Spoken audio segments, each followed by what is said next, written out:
Querido Mestre Jesus, assim te rogamos. Senhor, no silêncio deste dia, venho pedir-te a paz, a sabedoria e a força. Quero olhar hoje o mundo com os olhos cheios de amor, ser paciente, compreensivo, manso e prudente. Quero ver além das aparências teus filhos como tu mesmo os vês, e assim não ver senão o bem em cada um. Cerra meus ouvidos a toda calúnia, guarda minha língua de toda maldade, que só de bênçãos se encha meu espírito. Que eu seja tão bondoso e alegre, que todos quantos se achegarem a mim sintam a tua presença.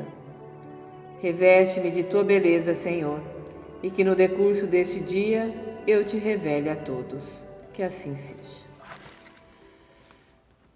Aos irmãos, encarnados e desencarnados que estão nos ouvindo, desejamos a todos muita paz e muita luz. Bezerra de Menezes, já devotado à doutrina espírita, almoçava certa feita em casa de Quintino Bocaiúva, o grande republicano, e o assunto era o espiritismo, pelo qual o distinto jornalista passara a interessar-se. Em meio da conversa, aproxima-se um serviçal e comunica ao dono da casa: Doutor, o rapaz do acidente está aí com o policial. Quintino, que fora surpreendido no gabinete de trabalho com um tiro de raspão, que por pouco não lhe atingiu a cabeça, estava indignado com o servidor, que inadvertidamente fizera o disparo. Manda-o entrar, ordenou o político. Doutor, roga o moço surpreso em lágrimas, perdoe o meu erro, sou pai de 2 filhos, compadeça-se, não tinha qualquer má intenção. Se o senhor me processar, que será de mim? Sua desculpa me livrará. Prometo não mais brincar com as armas de fogo, mudarei de bairro, não incomodarei o senhor. O notável político, cioso da própria tranquilidade, respondeu: de modo algum. Mesmo que seu ato tenha sido de mera imprudência, não ficará sem punição. Percebendo que Bezerra se sentia mal, vendo-o assim encolerizado, considerou a guisa de resposta indireta: Bezerra, eu não perdoo, definitivamente não perdoo. Chamado nominalmente à questão, o amigo Bezerra exclamou desapontado: Ah, você não perdoa? Sentindo-se intimidado e desaprovado, Quintino Bocaiúva falou irritado: Não perdoo o erro. E você acha que estou fora do meu direito? Bezerra cruzou os braços com humildade e respondeu: Meu amigo, você tem plenamente o direito de não perdoar, contanto que você não erre. A observação penetrou Quintino Bocaiúva como um raio. O grande político tomou um lenço, enxugou o suor que lhe caía no rosto, tornou a cor natural e, após refletir alguns momentos, disse ao policial: Solte o homem, o caso está liquidado. E para o moço, que mostrava profundo agradecimento: Volte ao serviço hoje mesmo e ajude na copa. Em seguida, lançou um inteligente olhar para Bezerra e continuou a conversação no ponto em que haviam parado. Ouvindo o clamor das almas, Jesus estendia bênçãos e lições ao redor de seus passos, convidando as pessoas a relevar as faltas alheias, por uma razão muito simples, conforme ensina o eloquente episódio em que os fariseus jogaram aos seus pés uma mulher. Fora surpreendida em flagrante adultério, e segundo as prescrições da lei, deveria morrer apedrejada. Jesus, que lia, como num livro aberto, os clamores daquela alma torturada e a maldade de seus acusadores, proclamou incisivo: Quem estiver livre de pecados, atire a primeira pedra. Ante o seu poderoso magnetismo, a lhes impor a visão de suas próprias mazelas, os acusadores afastaram-se, desnorteados. Jesus perguntou à mulher: Onde estão os que te acusavam? Ninguém te condenou? Não, Senhor. Então, vá e não peques mais. Um dos temas preferidos de Jesus é o perdão. Em inúmeras passagens evangélicas o recomenda. Onde fica a justiça? A justiça é assunto de Deus. O perdão é necessidade nossa. Não fazemos nenhum favor ao perdoar o ofensor. A mágoa, o ressentimento, o rancor, o ódio corroem nossas entranhas. Se perdoamos, ficamos livres. Jesus nos mostra Deus o Pai, de infinito amor e misericórdia, sempre pronto a relevar as nossas impertinências. Ocorre que Deus nos programou para o bem, de tal forma que quando nos comprometemos com o mal, é como se nos agredíssemos, colhendo desajustes e dores que reajustam nossas emoções e corrigem nossos rumos. O envolvimento com o mal, quando levamos prejuízos ao semelhante, tem consequências tão danosas para nós que, se pudéssemos avaliar sua extensão, haveríamos de cortar a própria mão antes de agredir alguém, ou a própria língua antes de nos comprometermos com a injúria. O pequeno Zeca entra em casa após a aula, batendo forte os seus pés no assoalho da casa. Seu pai, ao ver aquilo, chama o menino para uma conversa. Zeca, de 8 anos de idade, o acompanha desconfiado. Antes que seu pai dissesse alguma coisa, fala irritado. Pai, estou com muita raiva. O Juca não deveria ter feito aquilo comigo. Desejo tudo de ruim para ele. Seu pai, um homem simples, mas cheio de sabedoria, escuta calmamente o filho, que continua a reclamar. O Juca me humilhou na frente dos meus amigos. Não aceito. Gostaria que ele ficasse doente sem poder ir à escola. O pai escuta tudo calado enquanto caminha até um abrigo, onde guardava um saco cheio de carvão. Levou o saco até o fundo do quintal e o menino o acompanhou calado. Zeca vê o saco ser aberto e, antes mesmo que ele pudesse fazer uma pergunta, o pai lhe propõe algo. Filho, faz de conta que aquela camisa branquinha que está secando no varal é o seu amiguinho Juca. E cada pedaço de carvão é um mau pensamento seu endereçado a ele. Quero que você jogue todo o carvão do saco na camisa até o último pedaço. Depois eu volto para ver como ficou. O menino achou que seria uma brincadeira divertida e passou mãos à obra. O varal com a camisa estava longe do menino e poucos pedaços acertavam o alvo. 1 hora se passou e o menino terminou a tarefa. O pai, que espiava tudo de longe, se aproxima do menino e lhe pergunta: Filho, como está se sentindo agora? Estou cansado, mas estou alegre porque acertei muitos pedaços de carvão na camisa. O pai olha para o menino, que fica sem entender a razão daquela brincadeira, e carinhoso lhe fala: Venha comigo até o meu quarto, quero lhe mostrar uma coisa. O pai o coloca na frente de um grande espelho, onde pode ver todo o seu corpo. Que susto! Zeca só conseguia enxergar seus dentes e os olhinhos. O pai então lhe diz ternamente: Filho, você viu que a camisa quase não se sujou? Mas olhe só para você. O mal que desejamos aos outros é como o que lhe aconteceu.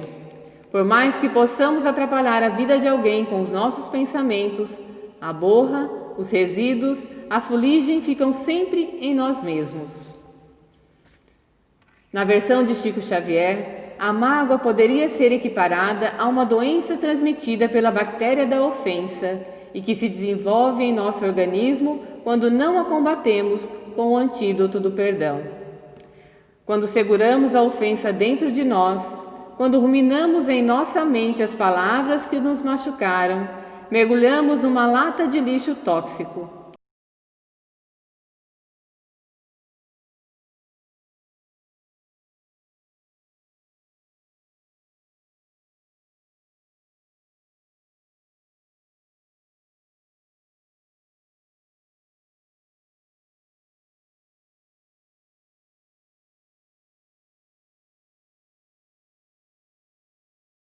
Com consequências negativas, e a principal é a enfermidade. Não podemos controlar o que os outros nos dizem, tampouco as atitudes. Mas temos o controle de como reagir a tudo isso. A agressividade é um mal que nos faz mal. Se devolvermos, a ofensa estará nos nivelando e assim ficaremos com a lata de lixo que nos foi jogada. Precisamos fazer uma grande faxina em nossa mente e jogar fora todos os detritos acumulados em forma de mágoas e culpas. O perdão, segundo o médium Chico Xavier, é terapêutico, cicatriza as feridas emocionais causadas pelas ofensas. Não perdoar é segurar o mal dentro de si. Não perdoar é assumir para si a lei da vingança. Não perdoar é condenar-se. Quem deseja cura e libertação para a sua vida precisa fazer do perdão uma prática diária e constante. Quem não perdoa ao próximo ou a si mesmo está se matando aos poucos. O perdão é, assim, o mais eficiente remédio para a cura e libertação de nossos males. Mas a decisão de tomar o remédio é de cada um. No livro Ação e Reação, de André Luiz, psicografia de Francisco Cândido Xavier, no capítulo 9, diz Silas, dedicado médico da espiritualidade: a ação do mal pode ser rápida, mas ninguém sabe quanto tempo exigirá o serviço da reação, indispensável ao restabelecimento da harmonia soberana da vida, quebrada por nossas atitudes contrárias ao bem. A bobeira de um minuto pode resultar em decênios de sofrimentos para consertar os estragos que fazemos em nossa biografia espiritual, quando não exercitamos o perdão. 2 condôminos de um prédio discutiram sobre vagas de garagem coletiva. Irritaram-se, gritaram, ofenderam-se e com a inconsequência de quem fala o que pensa sem pensar no que fala. Agrediram-se verbalmente. Finalmente, o mais forte agrediu o mais fraco. O mais fraco sacou uma arma e atirou no mais forte. Resultado: um para o cemitério, outro para a prisão. Ambos comprometeram-se infantilmente. O morto retornou prematuramente à vida espiritual, interrompendo seus compromissos, situando-se em lamentáveis desajustes. O assassino assumiu débitos cujo resgate lhe exigirá muitas lágrimas e lamentações. Isso sem falar nas famílias desamparadas. Não raro, esses desentendimentos geram indiciosas obsessões. O morto transforma-se em algoz, empolgado pelo desejo de fazer justiça com as próprias mãos. E ninguém pode prever até onde irão os furiosos combates espirituais entre os dois desafetos, um na terra, outro no mundo espiritual. Tudo isso por quê? Porque erraram na escolha do verbo de suas ações. Usaram o verbo revidar. O certo seria o verbo relevar. Relevar sempre, revidar jamais. Lição elementar nos ensinos de Jesus. No livro No Mundo Maior, de André Luiz, psicografia de Francisco Cândido Xavier, no capítulo 10, diz Calderaro, sábio mentor: o ódio diariamente extermina criaturas no mundo, com intensidade e eficiência mais arrasadoras que as de todos os canhões da terra troando a uma só vez. É mais poderoso entre os homens para complicar os problemas e destruir a paz que todas as guerras conhecidas pela humanidade no transcurso dos séculos. Essas judiciosas observações não dizem respeito apenas às pessoas que revidam ofensas. Falam também àqueles que, tendo vontade de esganar o ofensor, engolem a própria ira. Bebem o veneno destilado pelo ódio, candidatando-se ao desajuste. O ressentimento mina nossas energias e enfraquece nosso sistema imunológico. Há uma quantidade imensa de males físicos e psíquicos resultantes do autoenvenenamento quando cultivamos mágoas no lar, na rua, no local de trabalho. O perdão evita que nutramos de nosso próprio veneno. E há alguns equívocos. As pessoas afirmam perdoar, no entanto, há sempre o mas, anunciando variadas formas de revide. Rancor. Perdoo, mas não esqueço o mal que me fez. Condenação. Perdoo, mas não quero vê-lo nunca mais. Menosprezo. Perdoo, mas lamento ter me envolvido com esse infeliz sem eira nem beira. Maldição. Perdoo, mas Deus há de castigá-lo. Pretensão. Perdoo, mas antes lhe direi umas verdades. Em qualquer dessas alternativas, destilamos o ressentimento que nos envenena. Perdoar quer dizer desligar, soltar, libertar. Perdoar é permitir um recomeço, uma nova chance, uma outra abordagem. Perdoar não é submeter-se, mas é tentar a empatia, procurar se colocar no lugar de quem ofendeu, buscar compreender os motivos que o levaram a fazer isso. As pessoas tiveram criações diferentes das nossas, têm educação, experiências, referências muito diferentes das nossas. Não podemos julgá-las por nós, não podemos analisá-las por nossos valores. Nelson Mandela, o grande estadista, ficou 27 anos preso por querer a justa distribuição dos meios de sobrevivência em sua pátria, a África do Sul. E ao ser perguntado pelos repórteres se tinha raiva dos carcereiros com quem ele teve contato durante todo o tempo de prisão, ele respondeu: não, de forma alguma. Eu queria ultrapassar aqueles muros e ficar livre. Se a raiva permanecesse em mim, eu não estaria livre, mas sim escravizado por um sentimento mau. Não perdoar é guardar rancor, é carregar um saco de lixo tóxico, prejudicando a nossa estrutura emocional e física, gerando doença num curto espaço de tempo. O Dr. Frederic Luskin, doutor em aconselhamento clínico e psicologia de saúde pela Universidade de Stanford, nos Estados Unidos, afirmou, por meio de pesquisas, que a raiva revelou ser um risco significativo para a doença cardíaca. Num estudo fascinante com adultos que possuíam pressão arterial normal, ele constatou que 5 minutos de raiva enfraqueceram a reação imunológica dos participantes, a imunoglobulina salivar, uma medida comum da capacidade imunológica, que ficou diminuída por um período entre 4 e 6 horas depois do episódio de 5 minutos de raiva. É necessário o treino constante do perdão, já que ofendemos e nos sentimos ofendidos. Há o ditado popular: errar é humano, perdoar é divino. Entretanto, se errar é humano, perdoar também tem que ser humano. Nós é que temos que resolver os nossos problemas. Temos o hábito de dizer: Deus que me perdoe. Mas Deus não tem que perdoar, Ele não se ofende. O perdão está relacionado com a ofensa. Se não há ofensa, não é necessário perdão. Deus criou leis para regerem as nossas ações. Seremos felizes ou não, de acordo com a nossa escolha. Diz André Luiz na psicografia de Chico Xavier, numa página intitulada Nem Castigo nem Perdão, que Deus é equidade soberana, não castiga nem perdoa, mas o ser consciente profere para si as sentenças de absolvição ou culpa ante as leis divinas. Na prece dominical, conhecida como Pai Nosso, Jesus nos ensina: perdoa as nossas dívidas, assim como nós perdoamos aos nossos devedores. Ou seja, colheremos aquilo que plantarmos. Se não perdoamos, como querer que as pessoas nos perdoem?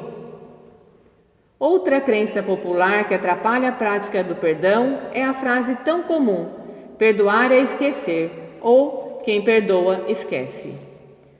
Lembrar e esquecer são questões de memória. Se a nossa memória é saudável, não há possibilidade de esquecer nenhum acontecimento, seja ele bom, seja ele mau. Perdoar é enxugar o fato, retirando-lhe do conteúdo a energia da raiva. Ficará apenas o fato, isso é esquecer. Não vamos virar santos do dia para a noite, mas será que não podemos nos tornar desde já um pouquinho mais tolerantes? Precisamos entender que quando somos severos com alguém, estamos sendo severos conosco mesmos. Pois quem vocês acham que nos julga? Deus? Deus nos deu a consciência. A consciência se encarrega de observar, analisar e julgar. Sim, somos nós que nos julgamos. Quando sentimos remorso por um erro cometido, quem é que está nos julgando? Não somos nós mesmos? Não é a nossa própria consciência que fica martelando na cabeça, lembrando a todo instante que erramos e precisamos corrigir-nos? Pois é assim que funciona.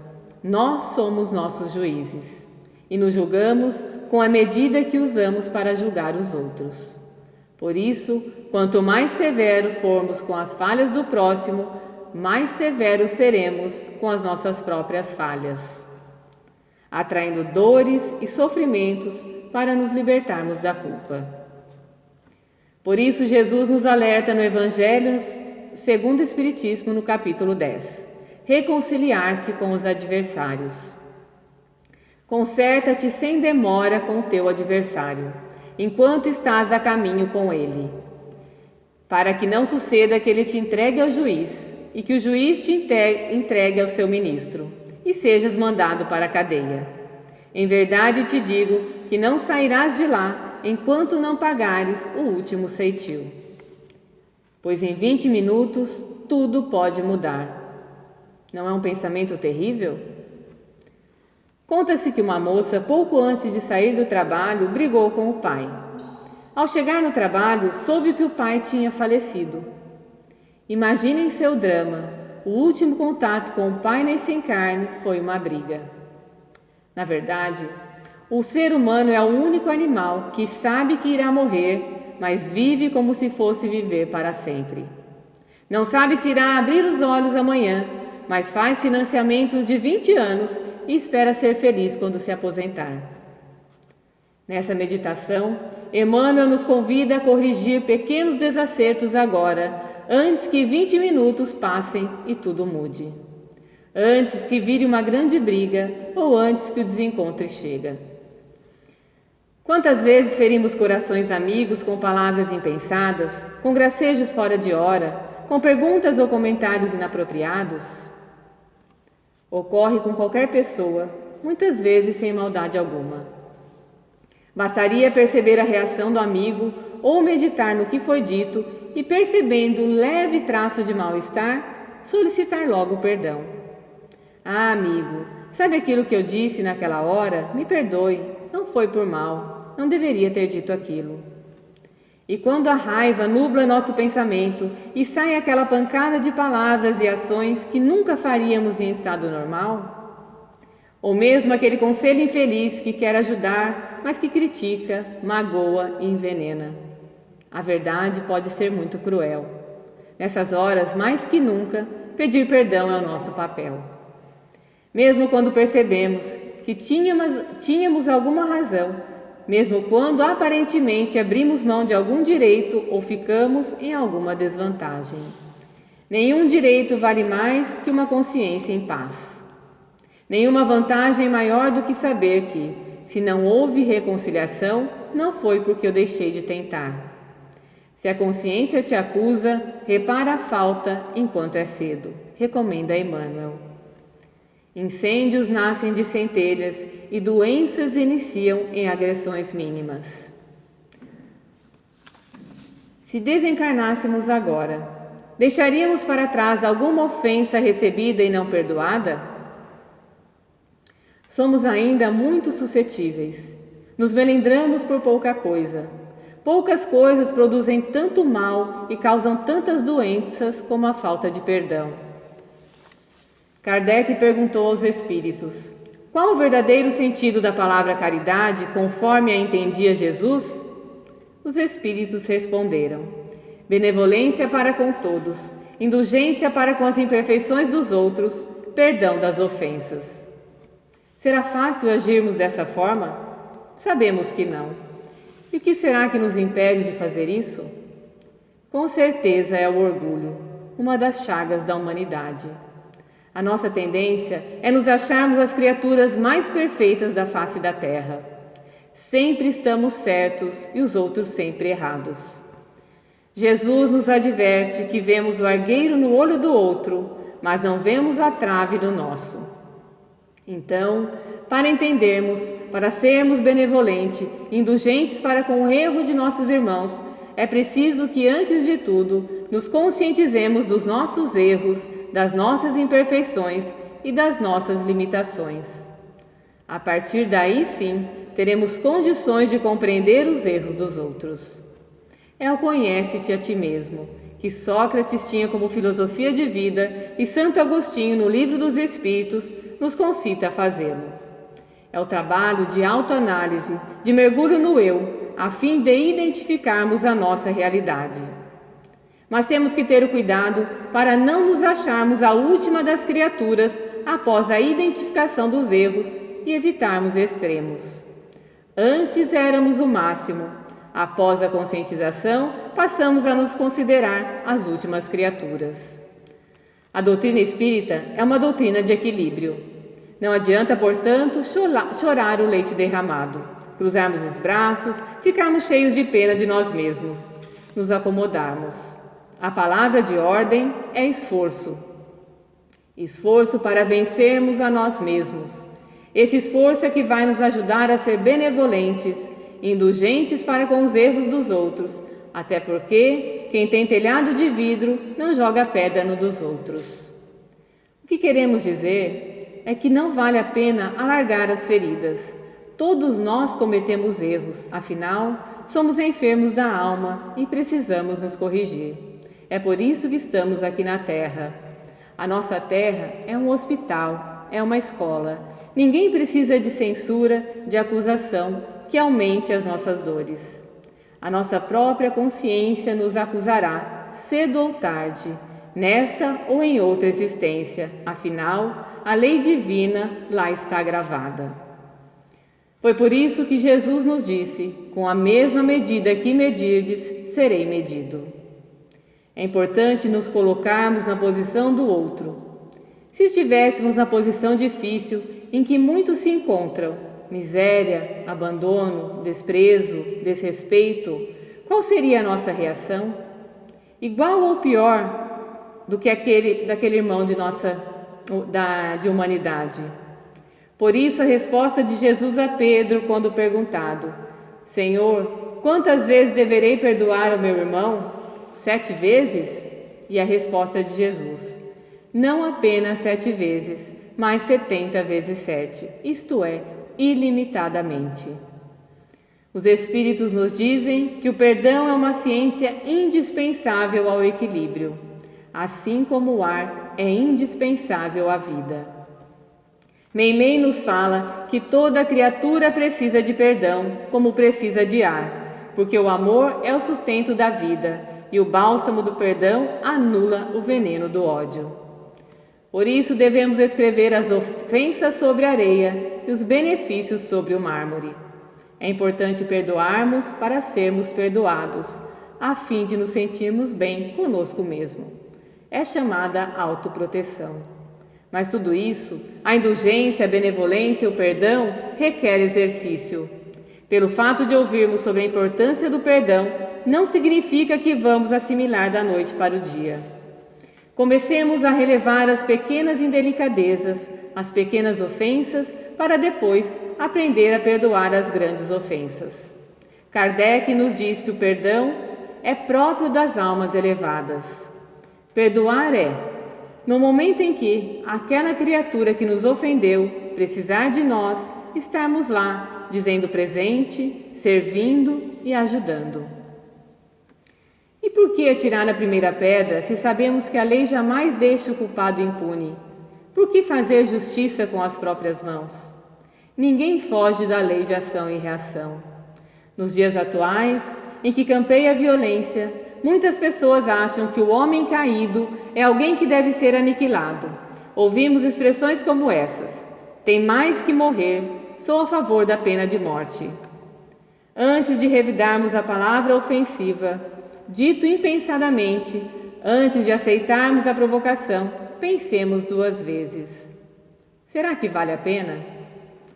Quanta coisa poderia ter sido evitada se pensássemos 2 vezes antes de tomar qualquer decisão, se usássemos o bom senso, o equilíbrio e a prece. Fazer aos outros aquilo que nós gostaríamos que os outros nos fizessem é o que Jesus nos recomenda sempre em todo o Evangelho. A fórmula mágica chama-se compreensão. Ninguém é intrinsecamente mau. Somos todos filhos de Deus. Não podemos exigir das pessoas mais do que podem dar. Há mais fragilidade que intencionalidade nos prejuízos que nos causam. A compreensão dispensa o perdão. Quem compreende não se ofende e entende que cada um está numa faixa de evolução. E ninguém exemplificou esse ato melhor que o Mestre. Quando estava na cruz, quando proferiu as seguintes palavras: Pai, perdoa-os, pois não sabem o que fazem. Em seu primeiro dia de aula, no início do ano letivo, a professora Teresa postou-se diante dos alunos da quinta série. Disse-lhes que os recebia com alegria e que gostava de todos por igual, sem distinção. Meras palavras, principalmente pelo fato de que na primeira fila estava sentado um garoto mal encarado e sisudo. Desde logo observou que Ricardo não se dava bem com os colegas e que, não raro, suas roupas estavam sujas e cheiravam mal. Houve até ocasiões em que se sentira prazer em dar-lhes notas vermelhas ao corrigir suas provas e trabalhos, com o que pretendera punir-lhe a displicência e afirmar sua autoridade. Os professores eram orientados a ler a ficha dos alunos, a fim de tomar o conhecimento dos seus progressos e de seu comportamento nos anos anteriores. Teresa deixou a de Ricardo engavetada. Semanas passaram-se até que se dispusesse a apreciar as anotações de seus colegas e leu. Primeiro ano. Ricardo é um menino brilhante e simpático. Seus trabalhos estão em ordem e são bem feitos. Tem bons modos. É agradável estar perto dele. Fala com carinho de sua mãe. Segundo ano. Ricardo é aluno excelente e muito querido por seus colegas, mas anda preocupado com sua mãe gravemente enferma. A vida em seu lar deve estar complicada. Terceiro ano. A morte da mãe foi um duro golpe para Ricardo. Ele procura fazer o melhor, mas anda desarvorado sem o apoio do pai. Sua vida será prejudicada se ninguém tomar providências para ajudá-lo. Quarto ano. Ricardo anda distraído e não se empenha nos estudos. Tem poucos amigos e geralmente dorme na sala de aula, revelando total desinteresse. Era notório que o menino vinha afundando na adversidade, sem que ninguém lhe estendesse misericordiosa tábua de salvação. Teresa deu-se conta do problema. Ficou envergonhada por tê-lo julgado precipitadamente. Sentiu-se ainda pior quando recordou os presentes de aniversário que os alunos lhe haviam oferecido.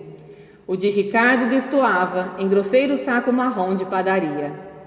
Abrira sem entusiasmo, enquanto a garotada ria ao ver o conteúdo.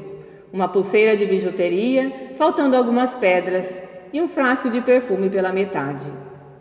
Para quebrar o constrangimento, dissera-lhe, sem convicção, que o presente era maravilhoso. Naquele dia, Ricardo estivera mais atento e interessado do que de costume. Lembrou-se de que o menino, timidamente, dissera-lhe que com aquele perfume ele lhe lembrava sua mãe que o usara. Essas recordações vieram bem fortes em sua mente, com reclamos da própria consciência, enquanto lia a reveladora ficha escolar. A sós, na sala de aula, chorou longamente, lágrimas silenciosas e doridas. Depois disso, Teresa decidiu que mudaria sua maneira de ensinar. Passou a dar mais atenção aos alunos, especialmente Ricardo. Conversava com ele, confiava-lhe pequenas tarefas no preparo das aulas, elogiava seus acertos, corrigia paciente seus erros. Então, algo surpreendente e maravilhoso aconteceu. O garoto começou a desabrochar, melhorou no comportamento, na concentração, nas notas. E quanto mais atenção e amizade lhe oferecia, mais ele se animava. Ao terminar o ano letivo, Ricardo recebeu o certificado como o melhor aluno da classe. Exprimindo gratidão, escrevera-lhe dizendo que ela fora a melhor professora que tivera em sua vida. Notícias vinham sempre. Sucederam-se as cartas pelos anos afora. Até que certo dia, ela recebeu convite para a solenidade na Faculdade de Medicina. Era de Ricardo, que a convidava para a festa de sua formatura como médico. Teresa compareceu, usando a pulseira que ganhara dele e também o perfume. Quando se encontraram, ele a abraçou forte e emocionado. Você continua lembrando minha mãe. Obrigado por acreditar em mim, dando-me confiança. Você me fez crescer. Devo-lhe o que sou hoje. Mas Teresa, olhos marejados, respondeu: Você está enganado, Ricardo. Foi você que me ensinou que eu podia fazer a diferença. Eu não sabia ensinar, até que o conheci. Você me ajudou a compreender que mais do que ensinar a ler, escrever, explicar matemática e outras matérias, é preciso ouvir o clamor das almas. Quantas vezes nós vemos, sentimos e agimos de maneira oposta à que deveríamos, por não perceber a realidade que está por trás da cena? No mundo conturbado em que vivemos, pensando quase que exclusivamente em nós próprios, muitas dores e gemidos ocultos passam despercebidos e perdemos a oportunidade de ajudar, de estender a mão. Por isso, é importante que cultivemos em nós a sensibilidade para perceber a dor oculta e amenizar a aridez da vida ao nosso redor. Geralmente o que fazemos é condenar, sem a mínima análise da realidade de quem está passando por árduas dificuldades. É tão agradável quando alguém nota que estamos atravessando momentos difíceis e nos oferece apoio. É tão confortador encontrar alguém que leia em nossos olhos a tristeza que levamos na nossa alma e nos acene com palavras de otimismo e esperança. As pessoas têm maneiras diferentes de enfrentar o sofrimento. Umas se desesperam, outras ficam apáticas, muitas se tornam agressivas, algumas fogem. Por tudo isso, não devemos julgar a situação pelas aparências, porque podemos nos enganar. No caso de Teresa, após saber o que realmente estava acontecendo com Ricardo, seu coração tornou-se de compaixão. Examinemos e, antes de acusarmos, recordemos as palavras de Francisco de Assis. Senhor, fazei que eu possa compreender mais do que ser compreendido, amar que ser amado, e sejamos, onde estivermos, em nome do Senhor, um instrumento de sua alegria e de sua paz. Que assim seja, graças a Deus.